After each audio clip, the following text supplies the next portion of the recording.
Hey everybody, my name is Brian, and again, this is my videos that I make on my 2019 Signature Edition Q50S Signature Edition rear-wheel drive, and it's a 3.0T, but it carries over to maybe all the different variants of the Q50 and the Q60.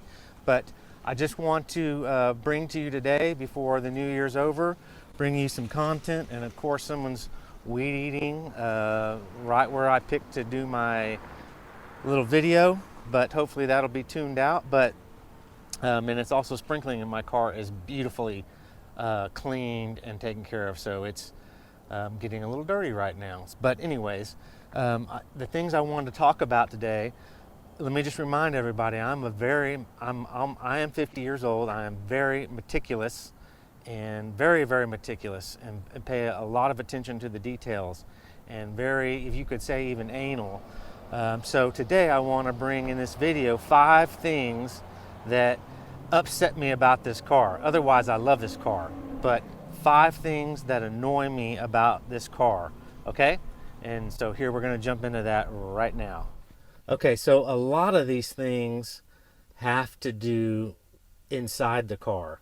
And so let me just touch base on these real quick, okay? The first one that drives me absolutely batty and has been an issue for a while since I've owned the car. Now, I know you can get the Sport and the Red Sport model, but I've got the Signature Edition, which shares some of the Sport model and is a little upgrade from, say, the Lux and the other versions that don't have the paddle shifters in them. But this is a major letdown for me that Infiniti didn't think about, and it has to do with the gear shifter when you're racing the car around and you have it in manual or the standard shifting mode. So let me turn my camera around. Okay, so basically one thing that drives me absolutely batty is when you're racing the car around and you have it in your drive. Again, I've made a video on this, but you've got your manual shift mode where you can kind of determine the upshift and the downshift, and then you've got the full auto mode where the car completely makes the decision on when to upshift and when to downshift. In the heat of the moment, like when I'm doing video and I'm monitoring my Ecutech software on my phone and I'm trying to manage a video camera in the car, sometimes you get a run going and then you have to abort the run and you put it in the drive just for ease, and then you get set to do another run and there's cars coming up on behind you, and so you've got to be really quick and you forget to shift it back over into manual. So the big deal is, you launch the car, first gear's winding out, you go to shift up and it goes into neutral, and then it goes wrong, and then sometimes it's easy to shift back into drive because you've got your hand on the shifter, and so the car will clunk back into gear. I've only done this like 4 or 5 times, but I'm not necessarily worried about the embarrassment or anything like that. I'm really 100% worried about the car, and I don't want to do anything to the differential or the transmission or the torque converter. And so that is just such a pain in the ass. It would have been perfect if Infiniti would have required you to push in this button. That's all they had to do, easy to do, and then it wouldn't. See it right now, it just goes into neutral and drive without any button push. And so very easy to upshift and go into neutral. So the fix is that would be where you have to push in the button to be able to push it forward to neutral. A lot of people anyways like to shift with the shifter on the console. Even if they have the sport shifter, they're used to shifting down here, and so it's very it just makes sense to do the shifts from right here. So that would be the first major fix that drives me insane and has put more wear and tear on my car than what needs to be because of this little feature and not being able to push and pull that in to make it go into neutral. Number 2 has to do with our remote, and it has to do with the remote start. So let me just share that I've rented a lot of cars. In 2019 for my work, I probably rented 20 different cars, and they're nice cars. They're $30,000 to $50,000 cars, and so they all are 2019 model, 2020, and they all have remote start and pretty much all the features, from Mustang GTs, to Acuras, to Toyotas, to Chevrolet, to Jeep, just a wide variety of different vehicles. And so I just rented a Jeep Cherokee Limited to go home for vacation and not take and put the wear and tear on my car.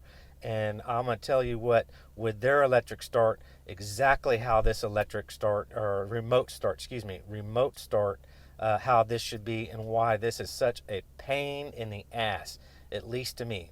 When you have left your car somewhere and it is unlocked, say in your garage, when you first start walking to it and realize you want to remote start your car, you've got to make sure it's locked and hit the lock button, because it will not remote start unless it's locked. So you push one button and then you get a horn beep, beep, and it's loud.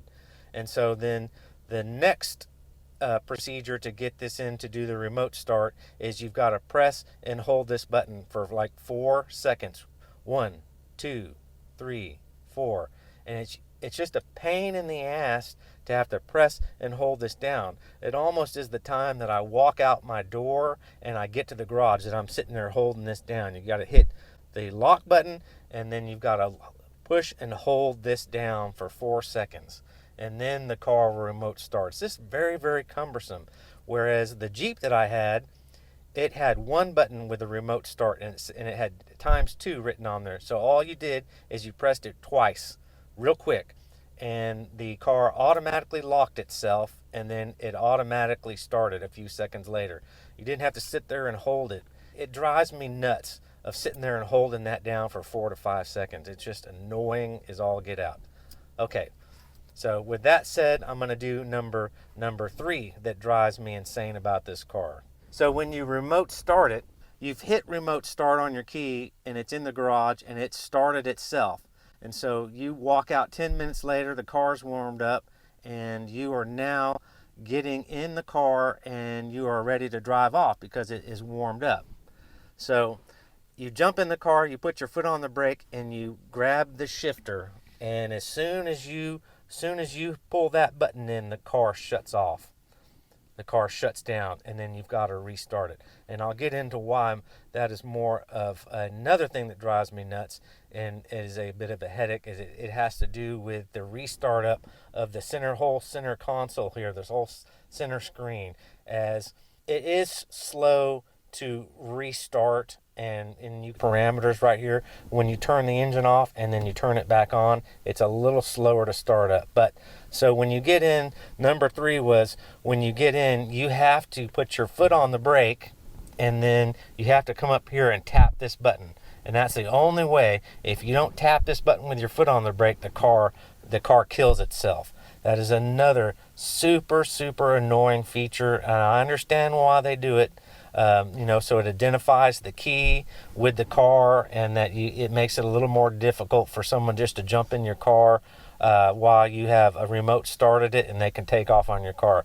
But it just drives me nuts because I've had it now a year and a half, coming up on 2 years, and I get in, and I sometimes, if my mind is not paying attention to exactly what I have to do, I get in and I pull that button in, and the car goes boop, and everything shuts off. And then when I hit start to start it up again, the screen is real slow and takes a few seconds, or 10, 15, or maybe even 20 seconds to finally go through its booting up. And that's just really, really, really annoying. So that's number 3. Okay, so here's number 4. Let me get my fingers up there. Number 4. So when you jump in the car, another annoying thing, but it's less annoying, and that's why it's number 4. So when you get in, you haven't hit remote start, but you get in and you start the car up, and you push the start button. And the start button works great, but this test takes quite a few time after you've started and you've restarted it, and when it's got to boot back up. And that I sure wish this would start up a little faster. Other people have complained about that. I didn't think that was that big of a deal, but now that I've owned it, certain amount of time, that is it functions really well. It's really quick to go between screens. It's just the initial startup in this 2019 car. So that's number 4. So number 5, which is very, very, very annoying and should have been done from the factory, is this pitiful to me, pitiful to a lot of us that are into the performance aspect of this car, and it is the limited slip differential, where this does not have a limited slip differential. It has the open differential, and that is a major downfall and a disappointment of this car, because it would have just cost maybe $300 more for Infiniti at the factory to equip this with the limited slip differential, or their limited slip differential, but yet we have a open differential. And so the differential, so having the open differential, for us to really put a limited slip differential in it, I mean, it's between $2,000 to $2,500. So a lot more money to put a differential, limited slip differential in this car. So that is a major disappointment, and something that I'm really upset that didn't come with the car. Now that I have it, and I'm like, man, this car gets zero traction off the line, and that is a big culprit of that. So that's number 5. So number 5. All right, as you can see, the rain's already passed now. Just when I go to drive my car, it freaking rains. I had my car detailed to the max while it just sat here in the garage over the holiday. But anyways, I got one more negative that drives me bonkers to a degree, and it is, guess what?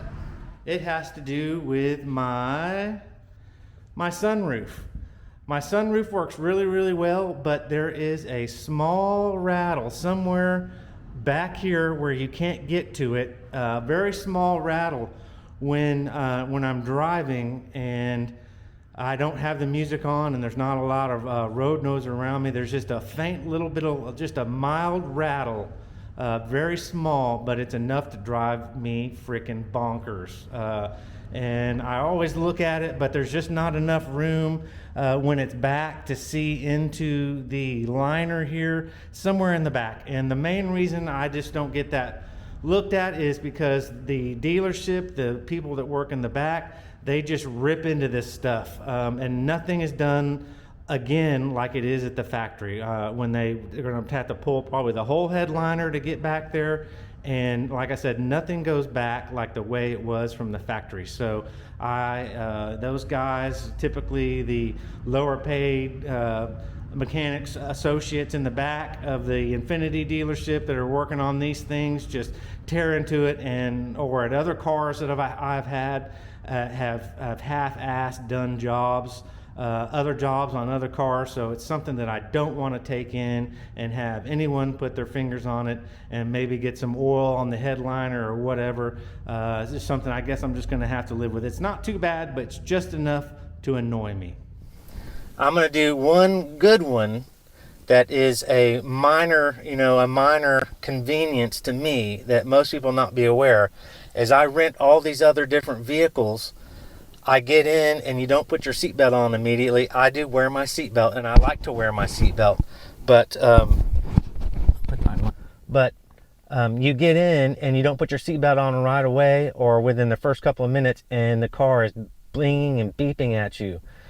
This latest Jeep Cherokee that I had was just so annoying, and I got in the car with my mother. She's got a pretty new Subaru, and it just chimes at her and chimes at her. I'm like, put your seatbelt on so we don't have to listen to that chime. And she goes, oh, it didn't even bother me. I'm like, I'm gonna shoot my brains out if you don't put your seatbelt on. And then I got in my other family's car, and we were in there, and it just chimed at everybody, and it just drove me bonkers. This car, believe it or not, now I don't know why, but my car, if you don't have to put your seatbelt on. You can start it, drive it, and it will not chime at you. I've almost determined that I will not buy a car that beeps at you until you put your seatbelt on. Ford is probably the most annoying, and so this car does not do that. At least mine, the 2019 Q50S Signature Edition, it doesn't do it. And I am so thankful. I am so thankful that it does not beep at me. It is absolutely unbelievable, because if it did, and it chimed and chimed and chimed like all these different cars that I rent and drive, that is a huge benefit. So very, very cool. If Infiniti planned that, or they forgot it, or somehow my ECU tuning turned that off and it didn't get reactivated, damn, I am so thankful. And whoo, what annoying. So that's one good thing. So that we'll just calculate, put that on there as number 6 is a good thing out of the 5 things that drive me absolutely nuts. Okay, so again, thanks to everybody. I love the people that continue to come back and check out my videos. I really, really appreciate it. It makes making the videos so much more worth it, rather than getting 40 views to get 300 views. And I know people are watching it and being entertained. I'm very thankful to everybody, and anybody new that comes and visits the channel. Thank you. You know, do a like. You know, I'm not necessarily, you know, telling you to share and stuff, but liking is helpful. And again, I hope everybody had a good holiday and a good Christmas, and has a good and safe New Year, and stays out of trouble. And you know, I think this video might be really helpful for new owners that are looking. There's a lot of people, you know, say if I get 300 views, 250 of those views are probably people that are looking to get this car, or interested in this car, or dreaming of getting this car. And so this might be little helpful things, you know, that people, when they get it, they'll be like, oh man, I remember that guy on YouTube that talked about this. But those things, yeah. So anyways, thanks for tuning in. Check me out on my next video, and have a good day and a good evening, and I'll catch you on another one. Bye-bye.